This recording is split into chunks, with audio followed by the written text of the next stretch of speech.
aka MrBoxer.com, aka Mr. Holla at Your Motherfucking Boy.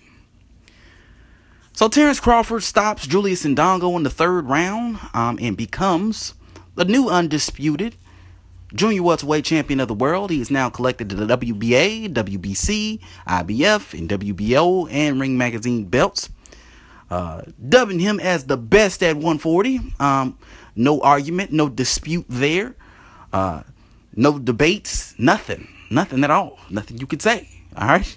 And to me, kind of forcing him or kind of putting him in a position where he could make a legitimate claim at being pound for pound #1 in the sport of boxing.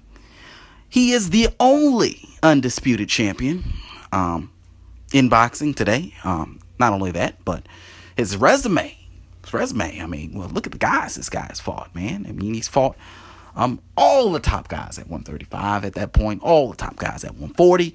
Only person probably he hasn't fought is maybe Adrian Broner, but everybody else, I mean, Thomas Delorme, what's that ball guy's name? Ray Beltran. I mean, all sorts of different people are on Crawford's record. And to me, he doesn't get enough credit for those people. The guy to me is, just based on the fact that he's undisputed, I mean, he should be pound for pound #1. I think that he is, him and Andre Ward, they're right there, neck and neck versus each other. No one else has a claim at that title. I think that this fight kind of solidified the 1 and 2 spot for both Andre Ward and Terence Crawford. So with all that being said, I feel like this is kind of like an award ceremony. Like, I feel like I gotta go down the list thanking people for their contribution to this particular fight, because this is really a big fight. This is a historic fight. Terence Crawford, by the way, joins the ranks of legendary fighters like Muhammad Ali, Mike Tyson, Carlos Monzon, Jermaine Taylor, Bernard Hopkins, and many, many more, but not that many more, because not everyone becomes an undisputed champion. How do I know that? Because not even our very own Floyd Mayweather has become an undisputed champion. All right. Manny Pacquiao hasn't even become an undisputed champion. You know what I mean? So this truly is an accomplishment. This truly is history making. You know what I mean? Historic. You know what I mean? So, big things about boxing. But again, I feel like I have to thank people. Like, you know what I mean? I feel like I gotta thank everybody who had some sort of contribution to this fight. You know what I mean? Let me just go down the list. First and foremost, shout out to the LDBC. I did a video shouting out the LDBC for the creation of this fight, but I feel like I gotta mention them again. Shout out to the LDBC. These guys on multiple occasions have made it very clear that they want these undisputed matchups to take precedence over all. You know what I mean? And I feel like their voice is being heard. I feel like the promoters are listening to these videos, and they're hearing the concerns of the boxing fans, and they're obliging. I mean, that's how I feel like this fight was made because of that. I don't think Bob Arum would have been so inclined to put Terence Crawford in the ring with Julius Indongo had there not been some sort of outcry for this fight. I mean, think about it. All right, who is Julius Indongo? If he wasn't the undisputed champion, who is he? The guy's never even been on national TV before, I don't think. I mean, I think he fought like Ricky Burns, and that was like his first like televised fight. But other than that, I mean, we've never heard of him in the United States. I don't know if anybody's heard of him in UK, but we never heard of this guy. He's not gonna sell any tickets over here, so we're not talking about any money. You know what I mean? When it comes to making an Indongo fight. So why else would they make the fight?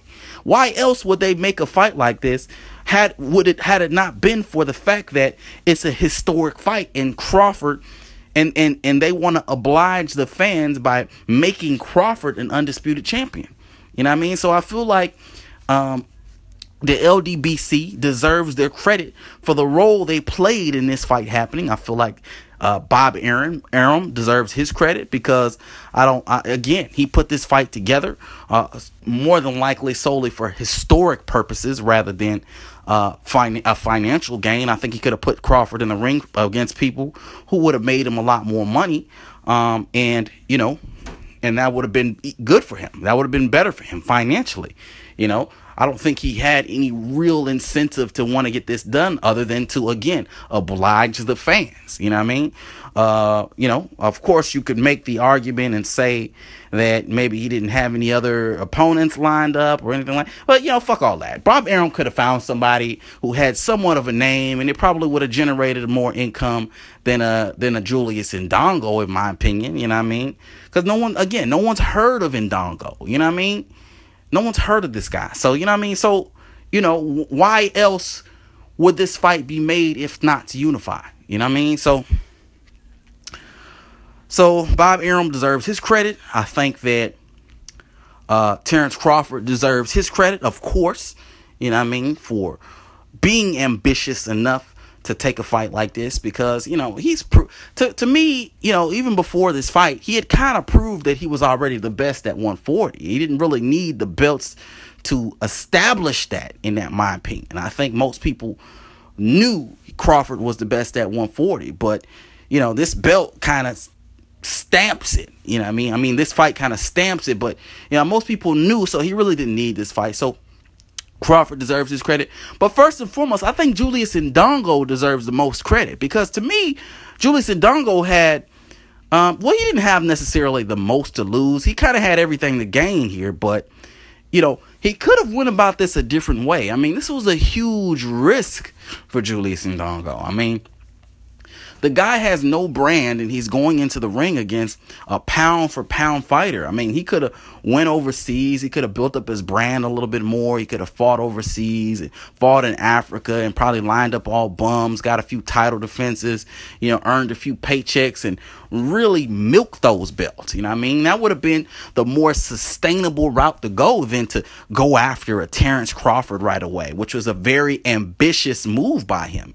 You know what I mean? That would have been way more sustainable, you know what I mean, than trying to fight an uphill battle against somebody who's destroyed top tier fighters. And I mean, Crawford has been in the ring with, I mean, two Olympic gold medalists, and destroyed them like they were nothing. You know what I mean?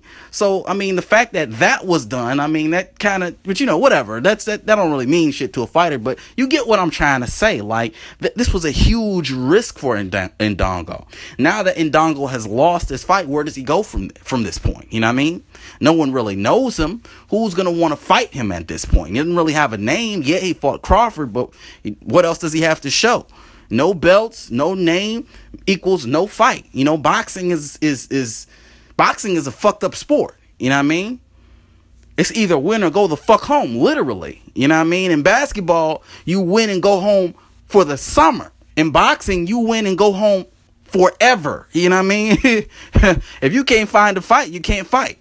You know what I mean? So, and that's typically how it is. I mean, you know, I think Julius Indongo deserves the most credit here, you know what I mean, for taking this fight.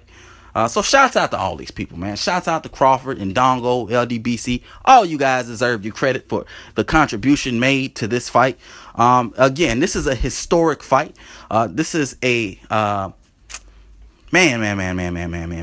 I'm just loving every moment of this. Loving every moment of it. You know, I don't talk about Undisputed a lot. I'm not somebody who goes on and on about that kind of stuff, but I can definitely appreciate an undisputed champion. I know what that means, man. You know, when you undisputed, you're the man at the division, okay? Nobody can talk about 140 without talking about Crawford, okay? Nobody, all right? 140 and Crawford is synonymous now. Because Crawford is now the best at 140. There's no debates. There's no discussions. There's no objections. No debate. Terence Crawford is now undisputed champion at 140 pounds. I mean, that's the shit. No one else in boxing can say that. We got all these fucking champions. All these motherfuckers running around. Skipping around. Do. None of them are undisputed champions. None of them can say that they're the best in their own division. No one can even say that. Because there are other champions in their own divisions that they haven't fought yet. That they haven't beat. You know what I mean? So, I mean, you know, the fact that Crawford can do that, I mean, that's just dope. This is dope as hell, man. You know what I mean? That's not even a word I use normally, dope. But that's just dope as hell, man. You know what I mean? It really is. It really, really, honestly and truly is. Man, oh man, oh man, oh man, oh man. Let's jump into the fight, though. Let me talk about the fight for a little bit. Because the fight, a lot of people feel like it was just a straight blowout. And it kind of was, you know what I mean? But there was a technical aspect to it that I think a lot of people were kind of missing.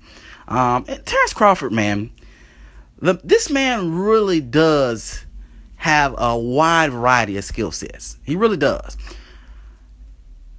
He can literally do whatever he needs to do to beat you. Whatever your weakness is, he's going to exploit that shit. Okay?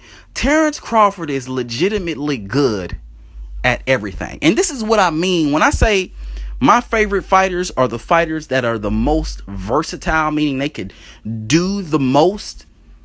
This is what I mean. Means tools in the toolbox. Whatever is needed to be done, they can do it to win the fight. And this is what Terence Crawford does. Honestly speaking, man, I might be speaking out of term here. But you know what? Fuck all that. You know what? Terence Crawford, I'm going to say this right now. He's going to 147. He's going to clean out that division. He's going to clean it out. Motherfuckers going to be jumping out of seats. I already know. Y'all going to be acting crazy out there in the comment section. But I really feel like the man is going to clean out 147 as well. You know what I mean? Because the man's skill set is so diverse. Okay? Whatever you're doing, he can find an answer for it. Okay? That's not teachable. You can't teach that in boxing. Okay? All right? That comes with, that's just an innate ability. All right? Crawford has that. All right? The only other person who I would say comes somewhat close to that is Keith Thurman. You know what I mean? When it comes to the ability to adapt, you know, as far as the lower weight divisions. Because I know we got guys like, as far as that weight division, I know we got Rigondeaux and everything. He's pretty adaptable. We got Andre Ward at the higher weight divisions and that sort of thing. He's pretty adaptable. But I mean, like, as far as welterweight, junior welterweight, 154, that sort of thing. Not even 154. 147, 140, 135. Terence Crawford is just, he has those tools, man. I don't know how else to put it, man. But anyway, let's just talk about the fight for a second, okay? Now, here's the thing about this fight, okay? Well, let me describe the fighters first. Let me describe Indongo first. Indongo is the kind of fighter where he does, like I watched a few of his fights. He does really well from the outside. His game plan is to kind of use his jab, circle his opponent, and throw little mini combinations and stay busy and kind of move in and out of distance and range and that kind of thing. The problem with Indongo is that when he throws his combinations, his mechanics aren't the best, okay? So when he throws his combinations, he throws them really wide and really kind of sloppy and slaps with his punches. Now, the problem with that is when you throw your punches like that, it leaves a lot of gaps and holes for people to punch through. So if you get in an exchange with someone who's within range, okay, if they throw a shorter, sharper, faster punch, then they're going to catch you every single time. Okay, because your mechanics are off. Now, this applies in general. If they're shorter and sharper than you, then they're going to catch you, you know what I mean, with, the same kind of way. But more so towards someone who's throwing a wider punch, because they're throwing that wider punch and it takes them longer. It takes longer for their punch to reach you. You know what I mean? So you done hit them with a short, sharp, fast shot. Okay? And their punch is still in the air on its way to you. The longer it takes to get to you, the less it takes off the actual punch. So Indongo will go to throw a punch. All right? He get clipped in the middle of him trying to throw a punch and then continue on throwing his punch and connect, but his punch has absolutely no power by the time it hits its target. All right, so the first round starts out, and Indongo comes out. He's already jittery, by the way. The guy comes out real jittery, you know, real Shane Mosley and shit. He comes out, you know, trying to get a feel for Crawford. And this is exactly what happens. You know, Crawford pretty much baits him into these ambushes, these exchanges where he would throw the sharper, shorter, faster punch and clip Indongo. So in the first round, you saw Crawford kind of hurt Indongo with like a looping, quick looping shot. All right. Hurt Indongo. Indongo kind of caught Crawford with a nice little shot. That's like a little bit of get back. Okay, so, you know, fast forward to second round, kind of the same thing, but Crawford puts him down. Fast forward the third round, but instead of Crawford throwing the short punches to the head, he throws the short punches to the body. So, you know, them body shots, man, god damn. I don't know if you guys have ever been hit by a body shot, man, but that's the worst possible motherfucking punch you could get hit by. A body punch, man, oh man. A body shot, you know, when you get knocked out, like to your head, like you get knocked out, you know, it's bad, but it's like, it's not that bad. It's like, okay, you'll get knocked out and then you'll like wake up and you'll be like, damn, I got knocked out. Like shit, like what happened? Like somebody has to remind you of what happened. Like, hey, you got hit with this. Somebody, you know, you got hit with a straight right hand. You got caught with your guard down, that sort of thing. And yeah, you got caught and you went to sleep. You know, and they'll tell you, you know what I mean? And you'll be like, shit, really? You know what I mean? Like you'll recall that shit. You don't really remember. You feel a little hazy and your mind a little empty and that sort of thing. But that's pretty much what happens. But when you get hit with a body shot, oh, you can recall every moment of what happened. You can recall how you felt exactly. You can recall how you felt before you got hit. You can recall the moment you got hit. You can recall every moment after you got hit. It is excruciating pain you go through when you get hit with a flush, well-placed, well-timed body shot. And it looked like Indongo got hit with two. Okay, so he gets hit with these body shots in the third round and goes down. You know what I mean? And that's pretty much all she wrote. And, you know, I mean, just well thought out game plan by Terence Crawford. Again, the guy has the ability to adapt to any situation, whatever situation he's presented with, he can adapt to it. And he has the team back there. Them three coaches, they, you know, for him to come out the gate like that means that they had the game plan prepared and ready to be implemented by Terence Crawford. And he did a good job implementing the game plan. But you know, I mean, just good shit, man. What can I say, man?